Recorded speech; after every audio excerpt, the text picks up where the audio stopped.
네, 다시 한번 인사드리겠습니다. 저는 과학을 대중들에게 쉽고 재밌게 알려주는 과학 이야기꾼 같은 과학 커뮤니케이터 이선호라고 합니다. 반갑습니다. 과학 커뮤니케이터라고 하는 게 사실 과학을 대중들에게 쉽고 재밌게 알려주는 그런 역할을 하는 건데, 하나 영상을 제가 보고 가면 좋을 것 같아요. 제가 MBC에서 새 치어라는 곳에 나왔어요. 이온 음료도 충분히 부어줍니다. 물이랑 제가 포카리 스웨트를 섞어봤습니다. 5초면 됩니다. 2, 네, 커피가 돼요. 1, 바뀝니다. 마법일까요? 과학일까요? 과학이죠. 맞아요. 이거 우리 다 배웠어요. 중고등학교 때 앙금 반응이라 그래서 그 물에 녹는 이온들이 몇 가지가 만나면은 물에 안 녹는 침전물이 생기는 반응이거든요. 이런 마법 같은 과학 이야기를 들려주면 그래도 대중들이 좀, 또는 학생들이 오래 기억에 남지 않을까. 과학을 좀 쉽고 재밌게 알려줄 수 있는 어떤 매개체든 제가 다양한 그런 방법을 통해서 활동을 하고 있다. 과학, 수학의 학자가 무슨 학자일까요? 배울 학자. 그러면은 음악의 학자는 무슨 학자죠? 즐길 학자죠. 왜 음악은 즐길 학자를 쓰고 과학, 수학, 문학 이런 건 배울 학자를 쓸까요? 저는 여기서부터 뭔가 차이가 생겼다 생각해요. 음악이 즐길 학자를 쓰니까 BTS가 빌보드 1등을 하고 조성진 님께서 이런 대상을 받고, 과학, 수학 이런 것도 과학, 수학 이렇게 바꾸면은 재밌지 않을까, 문화가 될 수 있지 않을까, 파이가 커지지 않을까, 노벨상 퀴즈가 나오지 않을까, 이런 생각으로 저도 과학으로 만들기 위한 사람이다라고 생각하시면 될 것 같아요. 요즘 초등학생이나 유치원생들이 좋아하는 거 뭔지 알아요? SCP 괴물 들어봤어요? 안 들어봤죠? 스키비디 토일렛 알아요? 못 들어봤죠?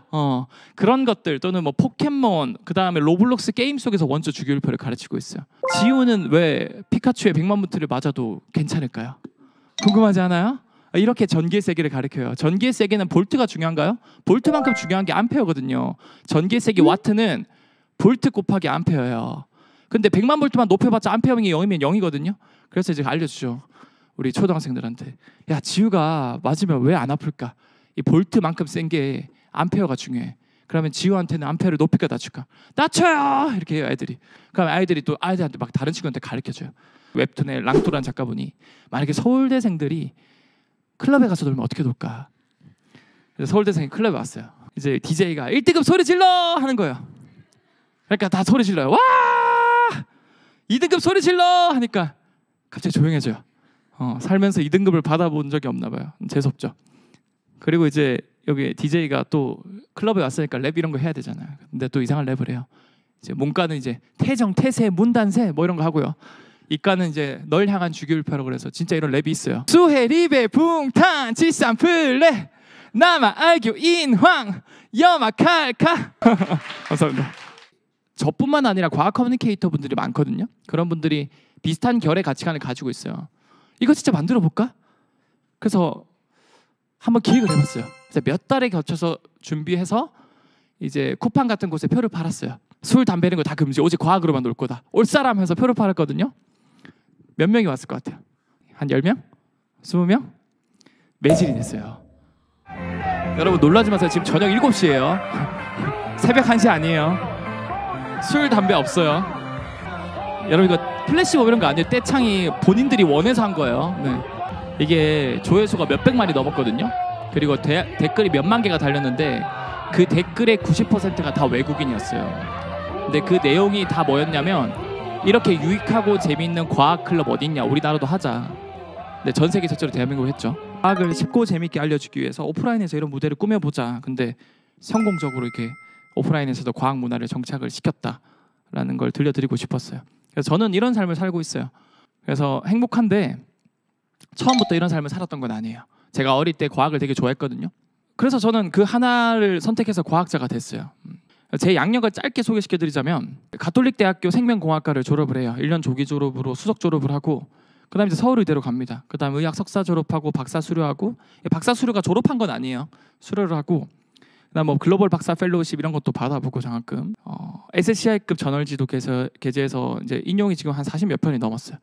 그리고 네이처지라는 연구 논문 EMM지 네이처 자매지도 게재를 해봤어요. 그래서 이렇게 열심히 스펙을 쌓다가 제가 간뒀어요. 제가 왜 그만뒀을 것 같아요? 재미가 없었어요. 나는 분명히 좋아하는 걸 찾아서 분야를 찾아서 과학자가 돼서 나름 그래도 좋은 논문 되고 좋은 스펙을 쌓고 살아갔는데 왜 재미가 없었을까? 병원에 갔더니 이런 진단서를 받았어요. 중등도 우울 에피소드, 이거는 좀 심한 우울증이에요. 그 다음에 기타 명시 불안장애, 되게 불안한 삶을 살고 있었어요. 의사가 되게 놀랐어요. 당장 입원해도 모자를 파네. 왜 이제 왔냐고. 되게 심각하다고. 진짜 좋아하는 삶을 살았던 건 아닌 것 같아요.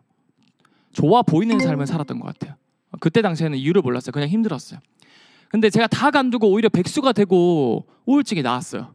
그리고 되게 행복한 삶을 지금 살고 있어요. 아인슈타인이 이런 얘기를 했어요. 모든 사람은 천재다. 하지만 물고기가 나무를 얼마나 잘 오르는지로 능력을 판단한다면 그 사람은 평생 자기가 쓸모없다고 생각하며 살 것이다. 저는 이 문장이요, 아인슈타인이 그 나라의 환경을 얘기했겠지만 우리 대한민국 환경을 가장 잘 설명해주는 문장이라 생각해요. 물고기 보고 전부 다 나무 오르게 시키고 있어요. 그러면서 나고 자라 그래요. 여러분, 이 사진이 무슨 사진일 것 같아요? 이게 최초의 자동차 사진이거든요. 150년 전. 요즘엔 어때요? 뭐 슈퍼카, 전기차, 자율주행차 뭐 엄청난 발전이 있잖아요. 150년 만에 최초의 전화기죠. 근데 150년이 지난 지금은 어때요? 뭐 전화기가 접히고 말리고 거기에 뭐 넷플릭스, 뭐 더글로리, 이 작은 기기 안에 모든 편리함이란 편리함은 다 이 안에 들어가 있잖아요. 모든 분야가 급변하고 있어요. 지금 모든 분야가. 그런데 유독 한 분야는 잘 안 바뀌어요. 그리고 교실의 모습을 보면 사실 초창기 모습이랑 보면 크게 차이가 없어요. 머릿수만 점점 줄어들고 있지. 무조건 전교 1등. 누군가를 밟고 올라가서 정점에 선 사람만 박수 쳐주고 있는 게 현실이라는 거예요. 대한민국 현실. 여기 있는 동물들 다 잡아가지고 지금 나무 타기 시키고 있어요. 그래서 나무 잘 타면 박수 쳐주고 나무 타다가 떨어지면 뭐라 그래요. 수달은 나무를 잘 못하지만 수영을 잘 해요, 못해요? 수영 잘할 수 있잖아요. 모든 대한민국의 아이들, 학생들, 심지어 어른들조차도 각자 다른 동물이라 생각해요. 각자 자기가 좋아하고 잘하는 것들이 다른 소중한 자아를 가진 생명체라고 생각을 합니다. 근데 다 나무 타기 시키고 있다니까요, 대한민국은. 이 하버드 대학의 가드너 교수님 분이 얘기한 것처럼 이게 다중지능이라 그래서 예전에는 무조건 공부 잘하고 수능 잘 치고 IQ 높고 그 친구만 인재야, 융합형 인재야, 천재야, 이러는 시대였지만 이제는 바뀌고 있어요. 수학을 잘하는 것만큼 다른 친구들은 이거 못해도 나는 ENFJ야, 인간 진화 지능이 있어, 이것도 여러분 이제는 인재로 보고 있다니까요. 물론 MBTI가 과학은 아닙니다. 그럼 난 공강지각 능력이 좋아, 나는 자연지능이 좋아, 공룡을 좋아해, 나는 자기 객관화가 잘 돼, 이런 거 하나하나가 내가 잘하고 있는 강점이 대한민국 기준에서는 그게 박수 쳐주지 못하는 강점이라고 하더라도 이제는 그게 강점이 될 수 있는 시대라는 거예요. 요즘 융합형 인재 얘기 많이 듣고 있죠. 그럼 이 융합형 인재는 과연 어떻게 만들어질까요? 손흥민, 김연아, 페이커, BTS 대단한 분들이죠. 근데 이런 분들이 이제 스페셜리스트라고 하거든요. 이 스페셜리스트는 융합형 인재는 저는 아니라 생각해요. 이런 분들은요, 조건이 있어요. 일단 부모님의 좋은 유전자가 좀 있어야 돼요. 좀 타고난 게 있어야 돼요, 선천적으로. 또 거기서 뼈를 깎는 노력, 진짜 피토하는 노력, 이걸 통해서 그 분야의 수십 수백만 명을 밟고 올라가서 정점에 선 사람들이 이런 스페셜리스트가 될 수 있어요. 김연아 씨가 최근에 유퀴즈에 나와서 이런 얘기를 했어요. 김연아 씨 다시 선수 시절로 돌아가고 싶어요? 그때는 어땠나, 행복했냐? 그러니까 자기는 너무 힘들었대요. 오히려 지금 삶이 너무 행복하대요. 나중에 딸 낳으면은 피겨 시키겠냐고 뜯어 말릴 거래요, 멱살을 잡고. 그 삶 자체가 본질적으로 행복했다면 자기 딸도 이렇게 권유를 시켰겠죠. 그럼 우리는 어떤 삶을 살아야 될까? 이제는 스페셜리스트가 될 필요가 없다고 생각을 해요. 그럼 뭘까요? 제너럴리스트가 돼야 된다는 거예요. 이 제너럴리스트가 제가 생각하는 융합형 인재예요. 제너럴리스트는 한 분야에 특출나는 능력을 가진 사람이 아니에요. 하지만 내가 다양한 경험을 통해서 난 이런 걸 좋아하구나, 난 이런 걸 잘 못하는구나, 이 메타인지를 늘려서 좋아하는 분야를 묶어서 그것들을 두루두루 잘하는 그런 분들이 제너럴리스트예요. 제가 아까 말씀드렸잖아요. 저는 과학을 되게 좋아했어요. 근데 이 대한민국 이 문화 환경 자체가 뭔가 하나를 좋아하면 그걸 오롯이 좋아할 수 없는 문화를 만들어버려요. 왜냐하면 너가 이거 좋아해? 여기서 무조건 1등 돼야 돼. 스페셜리스트가 돼야 돼. 1등 해봐 하면서 던져놔요. 제가 아무리 노력해도 뭐 좋은 논문 쓰고 막 장학금 받아도 저는 우물한 개구리예요. 그 1등은 그 순간 1등이고 해외에 나가서 막 발표해보면 저보다 날고기는 사람이 너무 많아요. 무조건 한 분야의 독보적인 1등이 되면 행복할 줄 알았는데 행복하지도 않고 무한 경쟁 시대에 항상 끊임없이 견제를 해야 되고, 이때 내가 추구했던 이 성공 방정식, 행복 방정식이 진짜 내가 원한 게 아니라 이 다른 데서 주입된 거였구나, 그걸 깨달았어요. 그때 제가 우울증이 왔어요. 모든 게 무너지고 자아 실현이 무너지고. 제가 진짜 한 2년 방에 처박혀 살면서 모든 게 다 무너졌을 때 이 생쥐도 물에 빠졌을 때 지푸라기라도 잡는 심정이 있다고 하잖아요. 제가 잡았던 지푸라기가 정말 다행히 또 뭐 우주의 기운 이런 게 아니라 과학이란 도구를 잡았어요. 제가. 왜냐하면 제가 평생 했던 게 과학이었기 때문에 제가 믿고 의지할 게 과학밖에 없었어요. 주변에 인스타 보고 막 이러니까 다 행복해 보여, 나 빼고. 나도 바뀌어야 되겠다. 나도 행복해지고 싶다. 어떻게 행복해질까? 내 몸부터 바뀌어야 되는 걸 알았어요. 왜냐하면은 이 우울증이란 거는 뇌에 있는 정신적 질환입니다. 근데 내 기분이나 이런 것들은요, 어디서 만들어지는 걸까요? 이 뇌 신경 전달 물질에 의해서 좌지우지 되는 거거든요. 우리가 세포로 이루어져 있잖아요. 이 세포는 물질적인 거예요. 이 세포도 원자로 이루어져 있어요. 이 물질적인 것은요, 내가 어떻게 컨트롤하느냐에 따라서 바뀔 수 있다는 거예요. 결국 내 물질적인 걸 바꾸면 내 뇌도 바뀌고 뇌 내의 기분을 바꿔주는 그런 동기부여 호르몬도 바뀔 수 있다는 거예요. 그래서 저는 일단은 몸부터 바꾸자라는 생각을 했어요. 이 모든 게 바닥일 상태에서. 중꺾마 많이 들어보셨죠? 근데 저는 그렇게 생각해요. 중요한 건 꺾이지 않는 마음을 만들어주는 꺾이지 않는 몸이라고. 우리의 기분을 좋게 해주는 호르몬들, 동기부여를 만들어주는 호르몬들 크게 두 가지가 있거든요. 도파민과 세로토닌. 요즘엔 도파민 굉장히 핫한 키워드죠. 자유의지 들어보셨죠? 자유의지가 있을 것 같아요?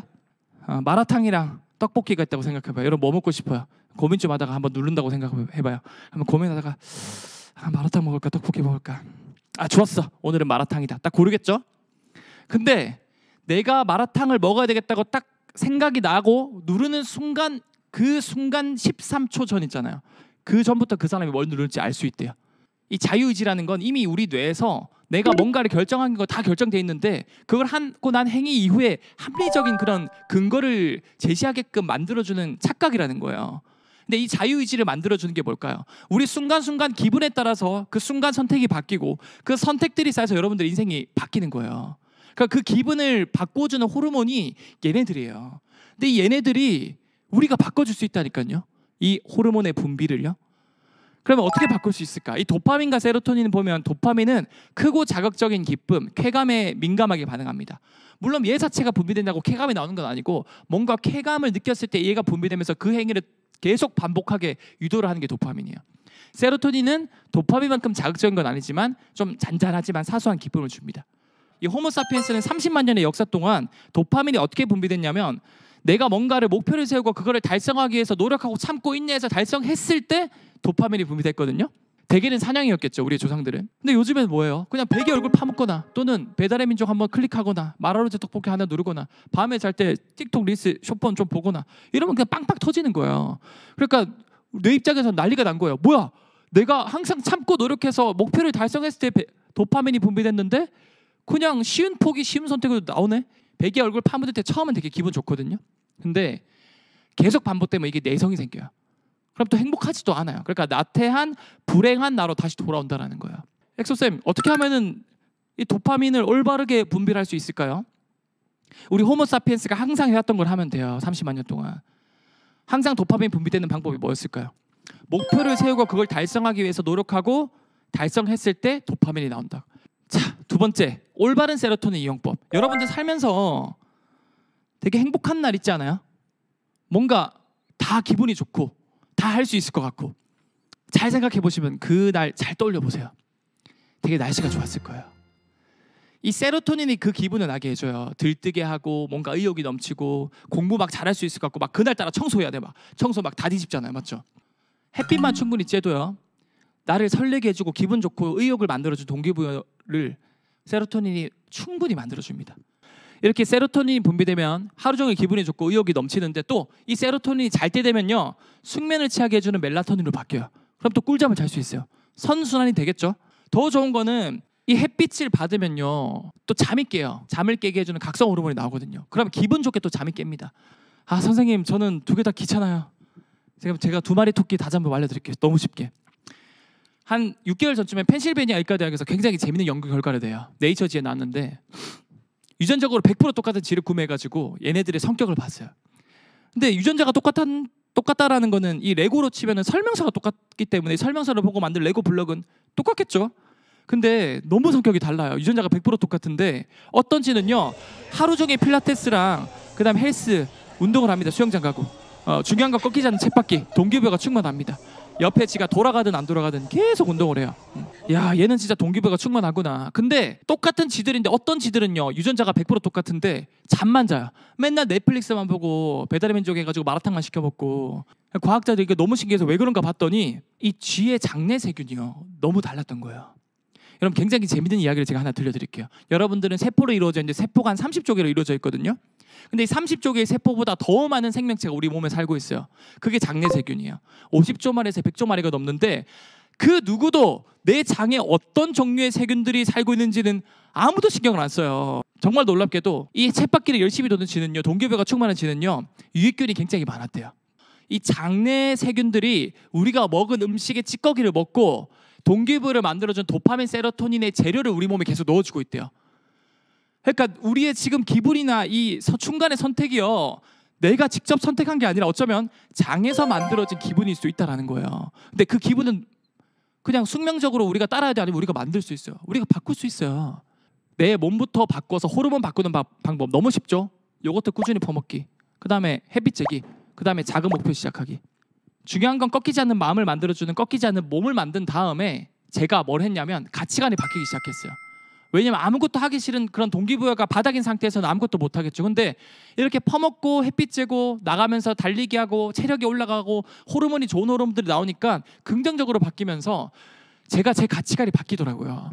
내가 정말 좋아하고 잘하는 게 이거밖에 없을까? 이 분야 1등이 못 되는데 나는 그런 불행한 삶을 살 수밖에 없을까? 근데 정말 다행히도 제가 동기부여가 생겨서 나름 다양한 경험을 해볼 수 있었어요. 그래서 해보니까 제가 또 설명하는 걸 되게 좋아하는 설명충이라더라고요. 이제 속된 말로 설명충이라 그러죠. 근데 사실 설명 잘하는 사람 너무 많잖아요. 유재석 씨, 강호동 씨, 뭐 침착맨, 뭐 말 잘하는 사람 많지 않습니까? 슈카 이런 분들. 제가 이 분야에서 1등이 또 될 수 없었어요. 근데 이걸 역발상을 하니까 과학을 쉽고 재밌게 설명하는 사람 별로 없는 거예요. 아, 이거다. 근데 제가 또 좋아하는 게, 제가 좀 관종이에요. 사람들 앞에 서는 걸 되게 좋아하는 걸 알게 된 거예요. 근데 제가 노홍철 씨 같은 그런 스페셜리스트 관종은 못 되거든요. 근데 이걸 묶어보니까 사람들 앞에 서서 과학을 쉽고 재밌게 알려준 사람은 나밖에 없네 라는 걸 알게 된 거예요. 저는 어떤 분야에서도 1등이 결코 될 수 없었지만 이걸 묶음으로써 제너럴리스트로서 1등이 될 수 있었어요. 정말 다행히도 지금 급변하는 4차 산업혁명 시대에 이런 인재를 어디에서도 원하고 있어요. 심지어 대기업에서조차도. 그러니까 여러분들, 지금 여러분들이 생각하는 꿈 있잖아요. 심지어 여러분들 지금 학과가 있죠. 그 과가 모든 걸 결정하지 않는다고 생각을 하셔야 돼요. 의사, 변호사, 판사, 검사, 선생님, 과학자, 이런 명사로서의 타이틀은요, 영원하지가 않습니다. 다양한 경험을 통해서 문장으로 만들어 보세요. 저처럼. 저는 백수가 됐지만 과학을 사람들에게 쉽고 재밌게 알려주려라는 문장으로 제 꿈을 만들었고, 이 꿈은 하나의 직업, 직장에 얽매이지 않고 영원할 수 있는 꿈이 될 수 있었어요. 나는 경쟁력이 없어. 아니에요. 나는 경쟁력이 있다라고 생각을 하셔야 돼요. 한 분야 1등이 못 되어도 괜찮아요. 근데 누구나 1등이 될 수 있는 시대예요. 위에 1등이 스페셜리스트로서 1등이면 아래 1등은 뭐로서 1등일까요? 그렇죠. 제너럴리스트로서 1등입니다. 여러분들 지금 바뀌어도 충분히 세상을 바꿀 만큼 행복한 융합행제가 될 수 있습니다. 선생님, 그러면 어떻게 하면은 저는 좋아 보이는 걸 좀 걷어내고 진짜 좋아하는 걸 찾을까요? 진짜 좋아하는 걸 찾는 방법 너무 쉬워요. 첫 번째, 여행을 많이 떠나면 굉장히 큰 도움이 됩니다. 이 사람이란 게 사회적 동물이기 때문에 페르소나를 만들어요. 이 페르소나는 결국 가면이거든요. 이게 나쁜 건 아니에요. 근데 대한민국 사람은 내가 어떤 사람인지도 모르고 쓸데없는 페르소나만 계속 쌓다 보니까 이게 무너져 내리는 거예요. 근데 여행을 떠나면 하나부터 10까지 새로운 사람, 새로운 장소, 새로운 경험을 만나잖아요. 자, 두 번째는 독서. 독서 자체가 다른 사람들의 인생이잖아요. 다양하게 많이 읽어볼수록 다른 사람들의 인생의 N회차가 되는 거예요. 마지막, 이거 뭘까요? 손드는 거, 발표, 질문. 적극적으로 손들어야 돼요. 질문하고 소통해야 돼요. 이게 뭐 나대는 거 이런 게 아니라, 관종 이런 게 아니라, 이렇게 하면서 세상과 연결이 되는 거예요. 다양한 곳으로. 그러면서 내가 정말 싫어하는 게 보이고 좋아하는 게 보여요. 객관적으로. 좋아 보이는 걸 하는 게 아니라. 이 공통점이 뭘까요? 적극적인 자세로 다양한 경험을 해야 한다는 거예요. 제가 말씀드린 독서나 여행이나 손드는 것뿐만 아니라 여러분들이 삶을 살면서 새로운 경험을 쉽게 할 수 있는 것들이 있으면은 꼭 해봐요. 이런 새로운 경험 자체가 하나하나가 내가 어떤 사람인지를 객관화시켜줘요. 그러면 정확하게 좋아 보이는 걸 걷어내고 진짜 좋아하는 것들이 눈에 보입니다. 그것만 묶으면 돼요. 그럼 문장으로 보여요. 그게 여러분들의 꿈입니다. 여러분 아름답다의 아름이 무슨 뜻인지 아세요? 나라는 뜻이에요. 그럼 가장 아름다운 순간은 어떤 순간일까요? 맞아요. 나다운 순간이에요. 나다운 삶을 살았으면 합니다. 감사합니다.